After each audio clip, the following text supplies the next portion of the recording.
We talked a little bit about this last week. I know there's not a lot we can do about the total amount of words here, right? What I'm nervous about is there's, some legalese in here and that type of wording that I don't want to miss in TeamDynamix. So it's not as clear cut. One of the things we talked about last week was maybe having an attachment of this show up on the first page that the student sees when they click on the link to generate this form or ticket, right? And that I found out that that's not a possibility, right? We're not able to have that pre-attachment, so to speak. We could get to it later, but out of the gate, we can't cement it on the initial form when you click on it.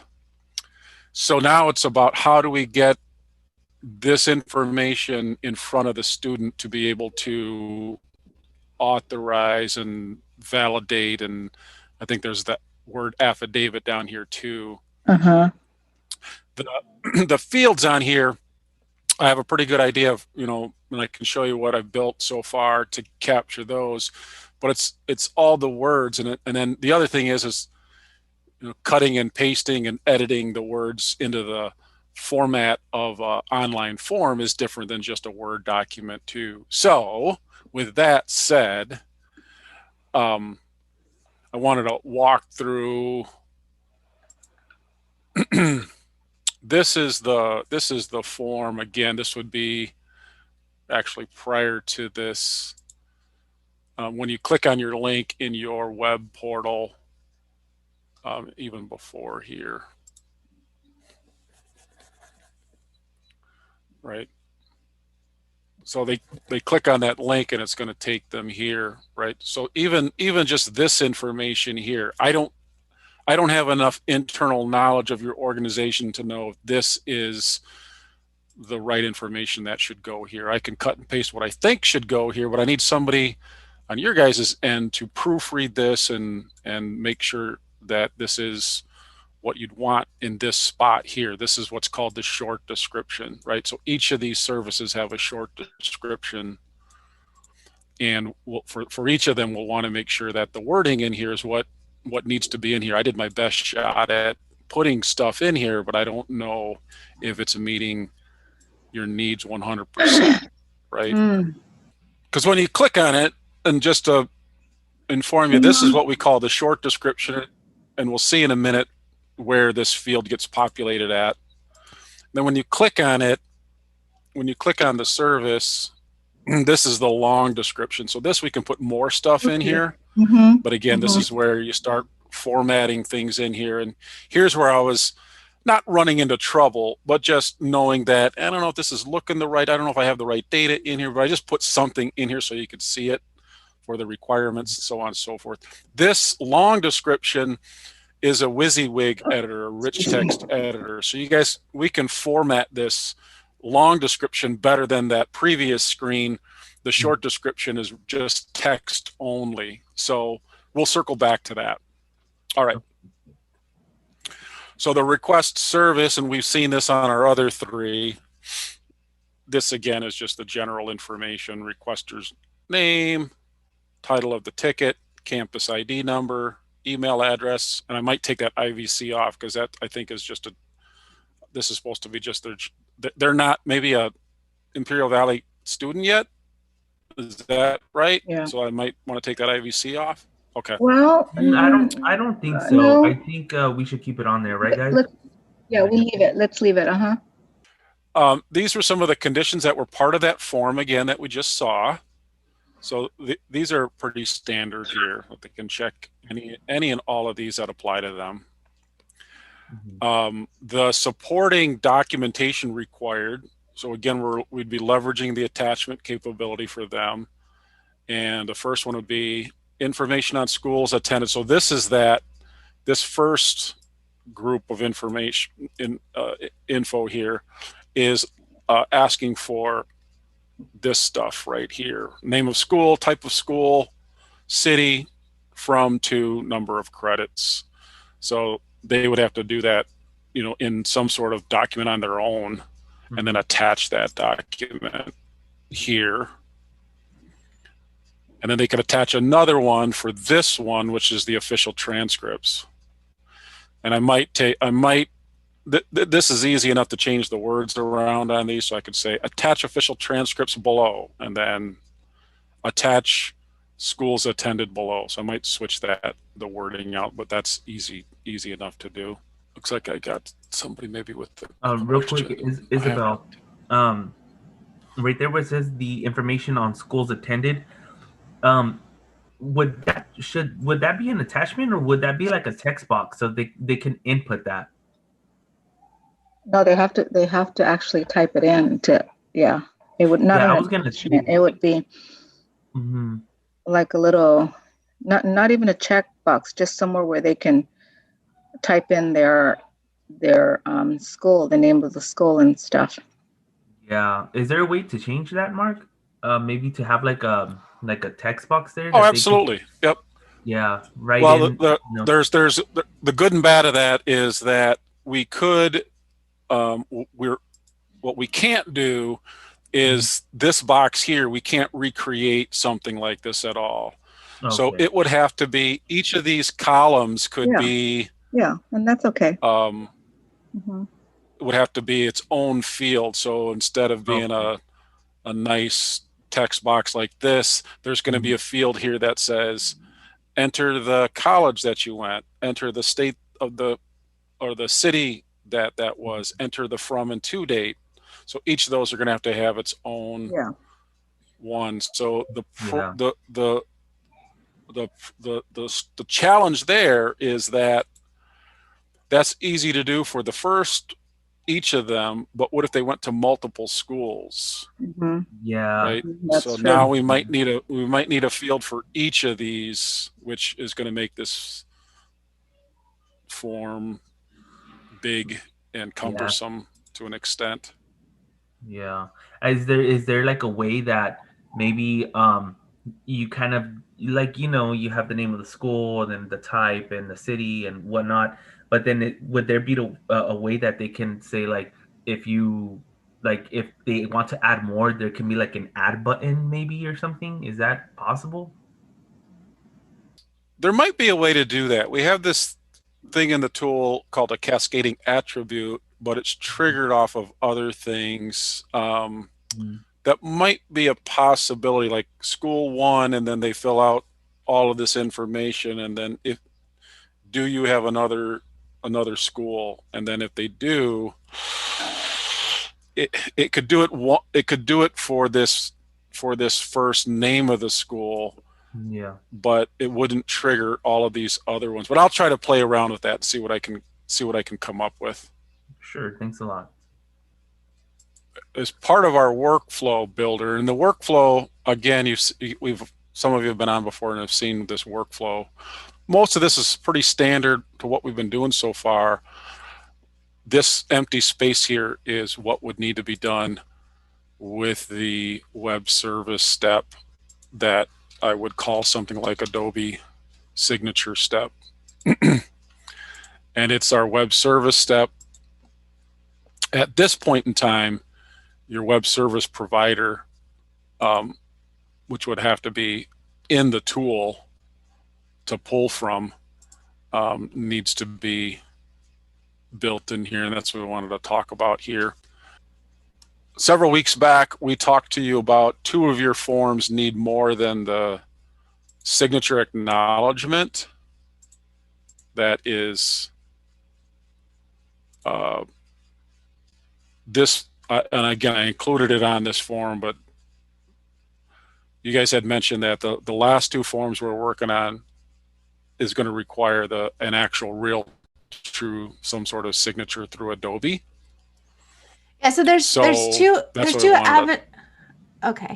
avenues we can go in that route, and I am leaning towards the non-API route because that can be set up a lot quicker, because I don't think we'd make our February deadline.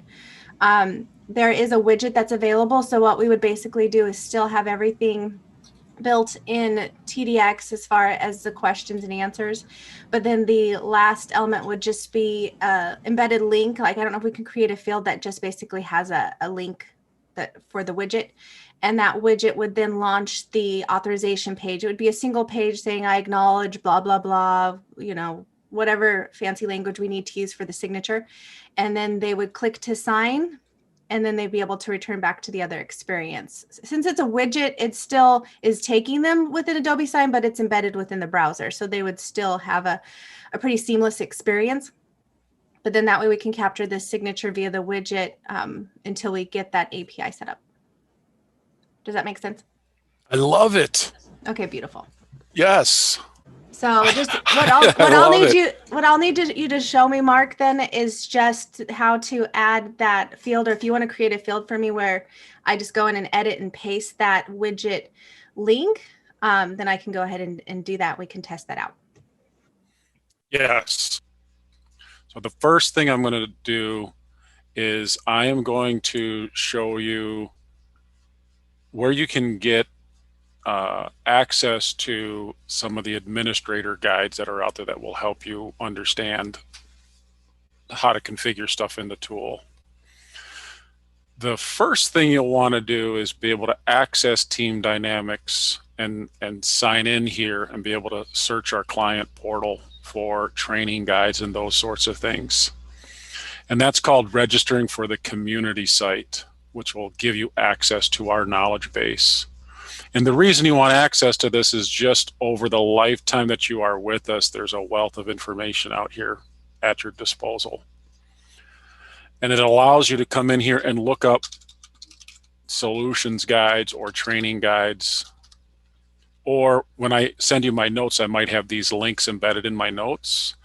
And when you click on that link, if you're not registered, it'll ask you to register. So you're registering into TeamDynamix Corporate, by the way. Just FYI there. And in here is just a wealth of guides on how to do a lot of things in here. And then there are also, the key ones are the training guides. And these help you understand how to do some setup things from an administrative perspective, administrative training guides. So everything that all the little buttons and things that I'm going to walk you through today are part of this training guide here inside ITSM, right? Implementing ITSM for ticketing. There's two of them down here for PPM, that's for project. And I'm just showing you this real quickly, and I'll dive into something else in just a second, but I can send you these links.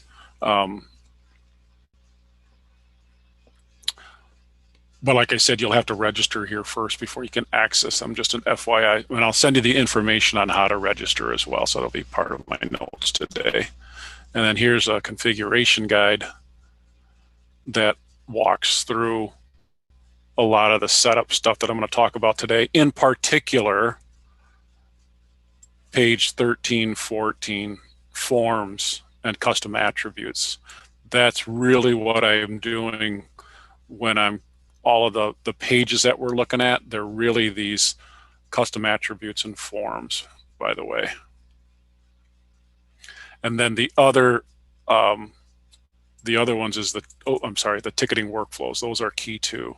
Well, that's what I'm going to talk mostly through today. Ticketing workflows, not ticketing workflows today, but the forms and the custom attributes. So just an FYI.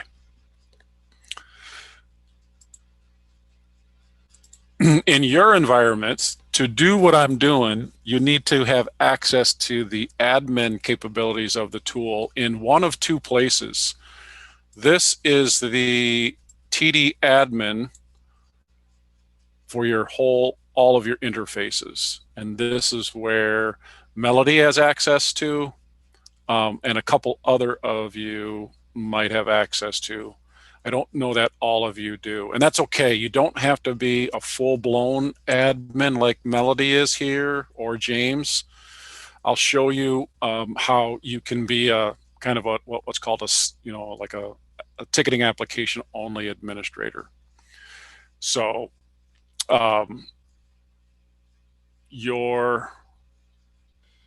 To clarify, Melody can, and then to sure. clarify for the group, that is the plan. So Daniel, especially you, I don't know about everyone, but Daniel, you'll have access to be an admin over the student services application. So you could still edit your own forms and all of that. You just wouldn't have access outside of your little kingdom, your little castle. Yeah, yeah, for sure. Okay, thank you. Oh, I love, she's using my words. I love it. I remembered.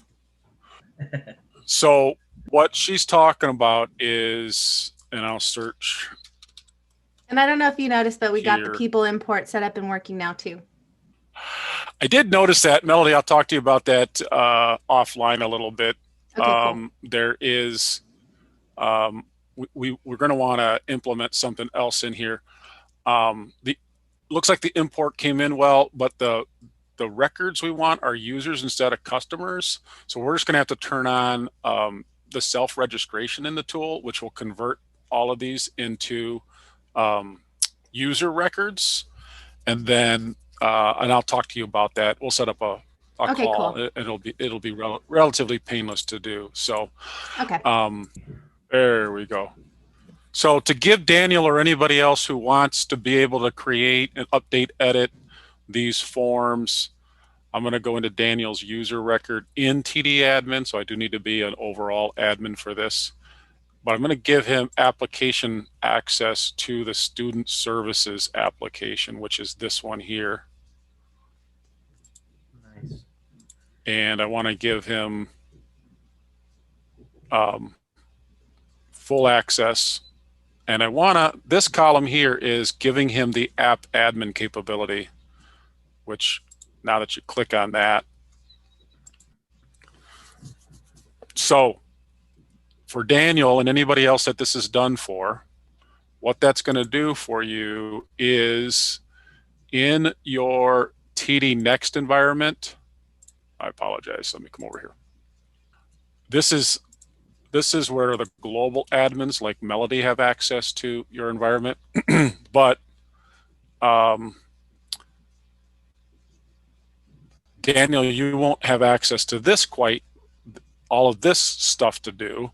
What you will be able to do is go to, and I have to do this in a little bit different of a fashion because I'm not be able to authenticate through your guys' SSO. Mm-hmm. So I get to TD Next a little bit different than you guys do.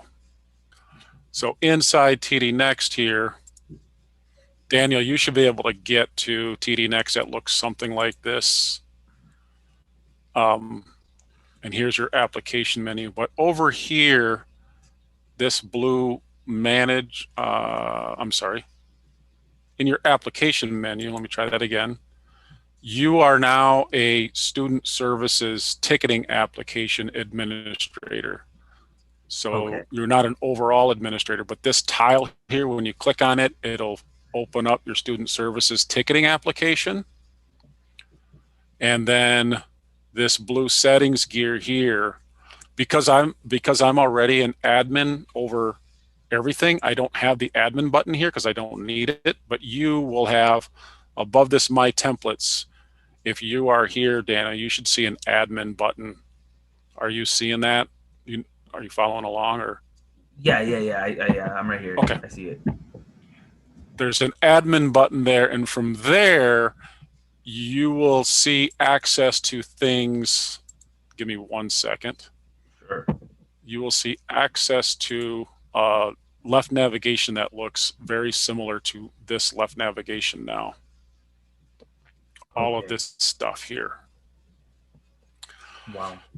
So for you, you can access editing and all of what I'm going to do through TD Next in student services ticketing application, that blue settings gear, click on admin.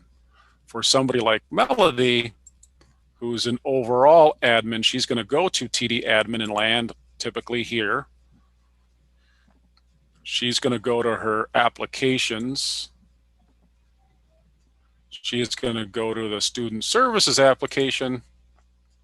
And now, again, we're back here to this area here that allows for all of the editing. So at this point, Melody is a overall global admin, but she's seeing this student services application information, and Daniel, who is not a global admin, he's just a student services, seeing the same thing, but they just come to it in a different fashion. Does that make sense so far?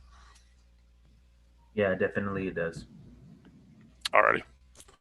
So the forms that I started working on are right here in the forms for this application, right? And there are the petition to repeat course, which we talked about last week, petition to challenge co-rec, pre-rec and co-rec from a couple of weeks ago, verification of enrollment, AB 540, and then we'll have the last one next week that we'll go over. This is where I'm editing and updating all of those forms. The other forms that are here are the baked in ones, the change form, incident, major incident, problem, release, service request. Those will give you an example. I would, even though you can edit those baked in out of the box forms, I would just leave those there for you to refer to periodically. What you're going to do in like today's form that we're going to talk about is all you have to do is click on it and you can start editing it, right? So I'll come back to the editing of it in a minute and show you a few things there.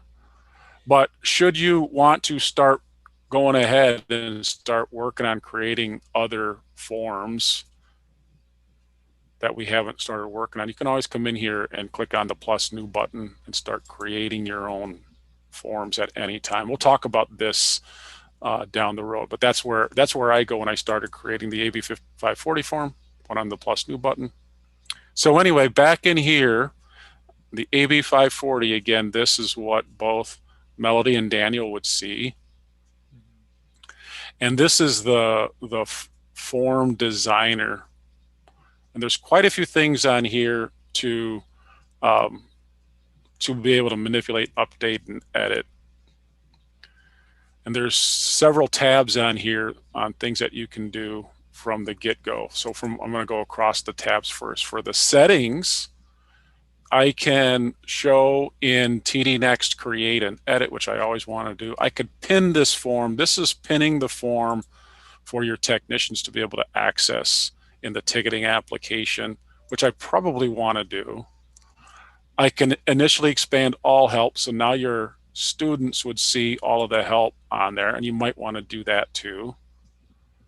And then you'd want to, while you're working on your form, it can stay active, or sometimes you want it to be inactive. You make your edits, and then when you want to see it in your client portal or in real life, come back and activate it, but it's no problem to keep it active.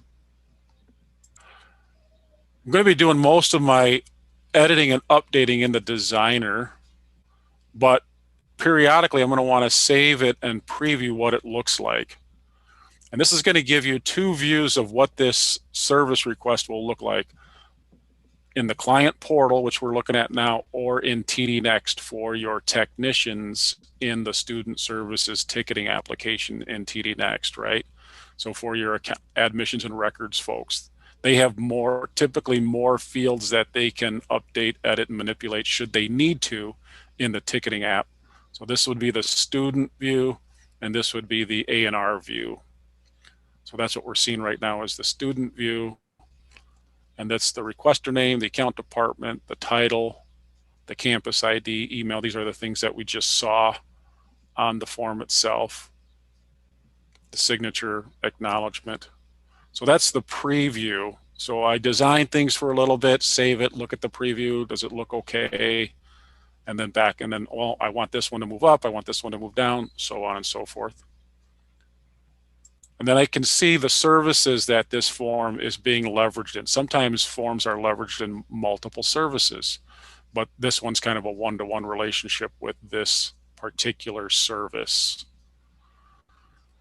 And then I can permission forms or services for certain groups who can see it, or certain groups that should not be able to see this form. So services, before we get into the designer and update and edit things, I want to the first thing we started talking about was potentially having you guys edit things in the short and long description.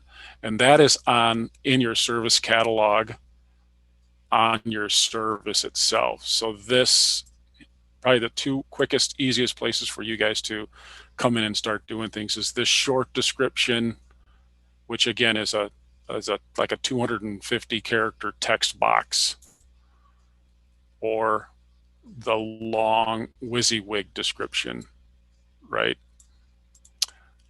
So that gets done in a little bit different of a place. So when we're editing that, I'm going to show you that real quick, and that's something you guys can dive in and do right away.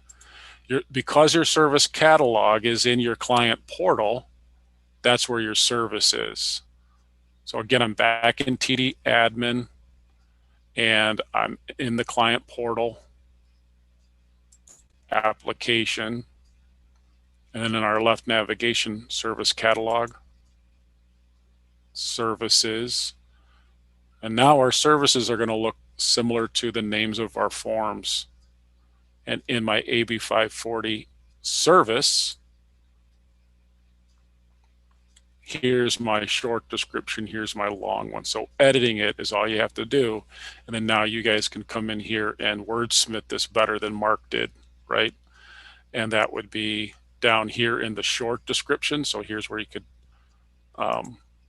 change what you want here, hopefully easy enough. And then here's the long description, which is the WYSIWYG editor that you can format much more and have longer space to do than the text box up here. So before I forget,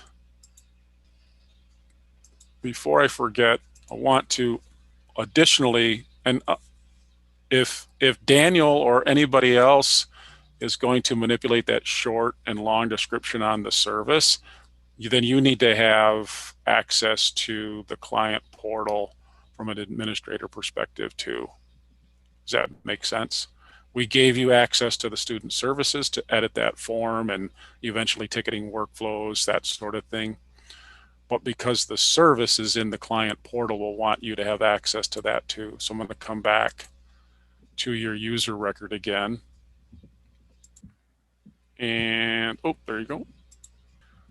Click on your application access. Here's your client portal. While you have an enterprise security role, I also want to make sure this is checked. So far, so good. Yeah, it's just a lot of little places you got to go for different things, you know, but it's there.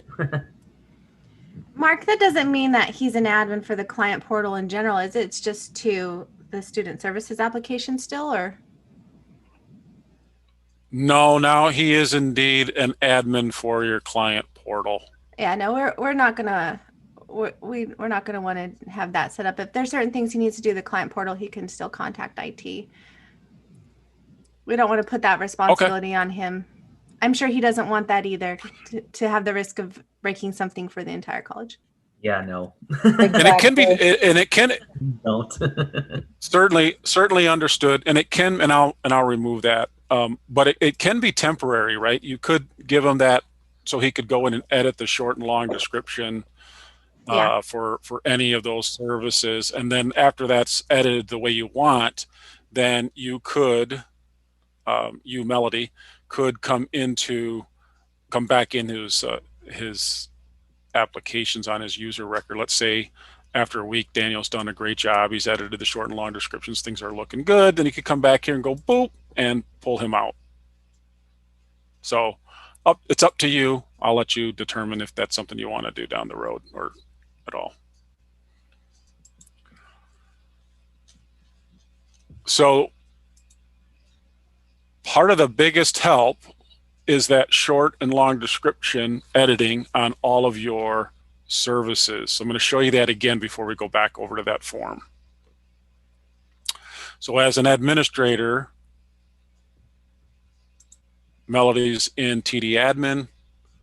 She's going to go into the client portal. You're going to go into the service catalog. You're going to go into your services. You're going to come into the ones that Mark started working on. and just hit the edit button. And then from here, scroll down, and you are going to edit the short and long descriptions. Each of them have a short description, again, which is just text, and then they all have a WYSIWYG editor for the long description. So I'll just show you that again on another one. Here's another service. I'm going to click on that. I'm going to edit it. And then here's my short description that I can edit. And here's my long description WYSIWYG editor. So when you make those changes and make sure to save everything, then when you come back out to here, if you've edited the short descriptions, they would all show here for all 4 of these current services. And then eventually when you click on it, then the long description would be edited too. So that would be great help if you guys could do that.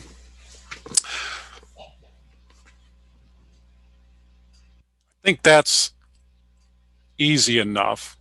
Does that seem simple enough, at least the long and short description editing for those services, Melody? Yes. Okay. Yay. All right, now back to the form. Back to the form. Now remember, the form is part of the application, even though it's being leveraged in the service catalog, right? It's emanating from your ticketing application. So I'm going to have to back out of the service catalog, and I'm going to have to go back into that student services. So all of the forms that we're working on are part of student services. They're forms. We're in our AB 540 form again. And now, as I mentioned, when you create a new form or start with the form, remember in the preview I'd mentioned that the client portal view, or in this case the student view of this request, comes here. The TD view is the technician or the accountant records that they could see here. Keep that in mind in the designer view. For many of these fields that have this for client portal right here and for TD Next, right? So those are on every one of these attributes or custom fields. So the for client portal is what the student's going to see. That's the part of the form that the student's going to see. So they don't need to know what the service is, so that's hidden for them. They're not going to see it. The type, same thing. It's hidden for them. They're not going to see it. Because the requester might change, it's editable and required. So there's 5 different things you can, you can make it hidden, you can make it read only, you can make it editable, and you can make it editable and required. And editable and required would give it that red asterisk, right? So that's on each of these fields. And then again, for many of these, for TD Next, think of that as your admissions and records folks, right? What are they going to see in that student services ticketing application when this request comes in? Many of these are going to be available for them to edit, right? They're going to have many more fields to be able to manipulate if you want to keep them in there. You don't have to. You can remove these fields in here. Some of these are baked in to this form as far as already being here, and I could simply hit this remove button and move them back over to this panel that allows for, these are the other attributes that you have access to, or the ones that I've created. And these are many of these names you'll recognize from the other forms that I used them on. And I'll show you how to do that in just a second.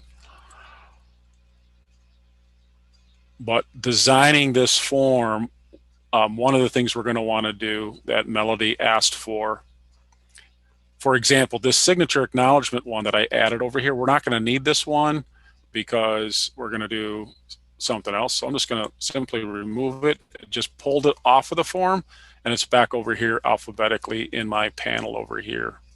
What we do want to do is add a new field. So there's a couple of things you can do to create you can create a new field, or you can create static content. Static content is something like these instructions right here that I baked into the tool. There's no field that the student is filling out. It's static content for them to read. This is static content, right? Attach below. And this is where if I wanted to change this static content, I could simply come in here and say attach. I talked about maybe changing this by editing it, and then attach school attended info below.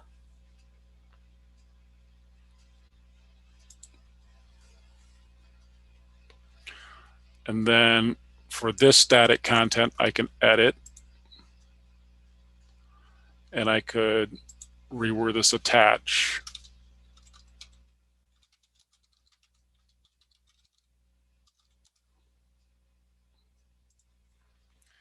The other thing I can do for these is to move them up or move them down. So if I wanted this static content or any of these fields to be above or below, I can move them up, or I can drag and drop. So got a couple of questions. Here's an example of a widget, but it's the entire residency form, not just a signature page. Okay. Just in case you were going to create that field right now and you wanted to have something to paste in there just as an example, I would need to replace the link. I am. Yep, sounds good. So yeah, I'll do that. Let's try this. So if I want to create a new field that's going to capture some sort of data, or I can name the field. I'm just going to do test, and I'm just going to call it signature widget. In the field type, these are what you can select from: checkbox list, color, drop down, date field, date time field, so on and so forth. Chances are for this one, I may want it to be this text box single line. I'm going to try that one. And the data type, and this is where I might run into, let's see. Just FYI, I put in the chat, I mean, you can use either one, Mark. I put in the chat the link, which we could use, or the embed code. One or the other will work. Since it's a WYSIWYG, I didn't know if the embed code would look nicer, so we can try either. But those are the two options Adobe offers. Okay.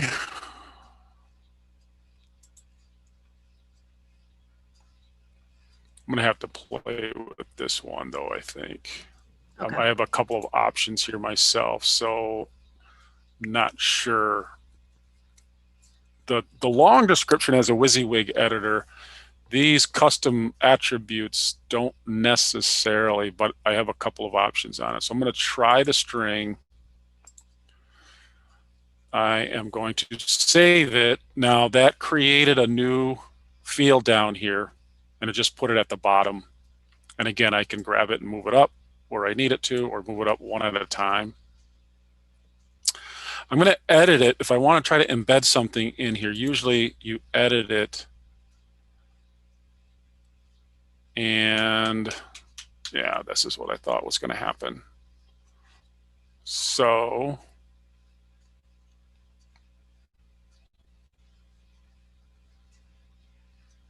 I'll leave that there for now. I think I may want to use this static content field. Again, just testing this out for a second. So I'm going to take the first link that you gave me here. 1 second, I have to make this a little bit bigger. I'm gonna try HTML block. There we go. There's the WYSIWYG editor. That, I think this will work, but this is going to be static content, but I think it's going to suffice for us. Let me just try that for now. Awesome. The other thing I might do is, Yeah, put both of them. Go into the source, click on source so that it switches over to the coding option, and then paste the second one I put. We can see what they both look like. why not?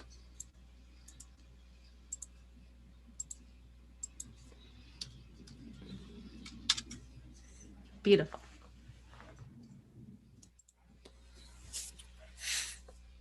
All right, so I'm going to save this one.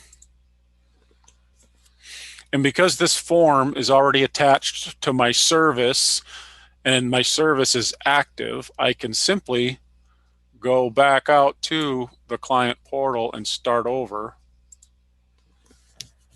And I typically have to either refresh. So now we can see that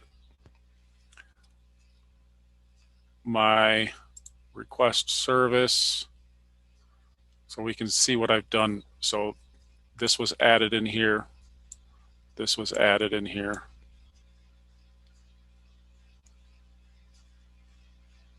This I knew wasn't going to work, but this down here, ew, I'm going to have to play with that.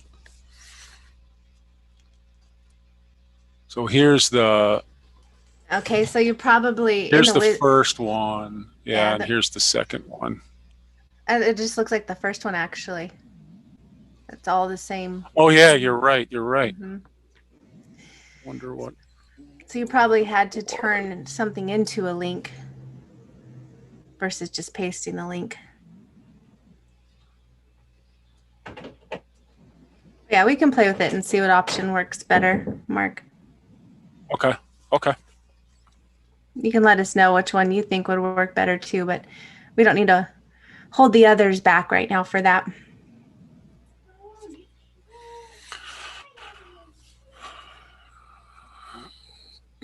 So that is, again, a super fast overview of editing and creating a form, creating new fields and contents. I know I went over it super duper fast, but hopefully it gives you a fighting chance to do a couple of things. Number one, and again, I know this kind of puts a lot of the weight on Melody because she's going to be the global admin that has access to the client portal in TD admin here, to the service catalog, to edit the short and long descriptions here on this service. So that would be great if you had a chance to do that. Or the thing is that somebody like Daniel could send her what this should be, and then she could hopefully cut and paste or put it in here easily to update the wording there. Does that make sense? Yes. And then go back to your student services application and go in and edit your form and try to get that widget to work correctly. And I'll try to monkey around too in my sandbox, so I won't come into your environment and see if you can get the static content to play the way we need it for that signature part. Okie dokie. And as I mentioned, as part of my my notes, I'll send to you that admin training guide, and I might even, just to save you guys time, I might even send you it as a Word document so you can open it as an attachment from the email that I send to you. But I'll also send you instructions on registering for a community site. I don't know if all of you have. That would be a good long-term thing to do. But in the short term, I'll get you that admin guide as a Word document, and then go into that page 13 or so. That will go over a lot of the workflow info that we just, so if you're like, what did Mark say, where to go, right? Now, and something to think about, Mark. It may be that we want to add that signature page to the workflow, like keep this form separate and then have that second step, that embedded link to the widget as the next step in the workflow. So since that's something, it could be. Yeah, since that's something I'm probably going to have to help could be. maintain. So whatever's easier, but that may work out better. Thanks, Melody. Thank you, Daniel. Thank you. And if you run into anything between now and Friday, that's just an ankle grabber, reach out to me, send me an email with any questions, and I'll try to answer as quick as I can.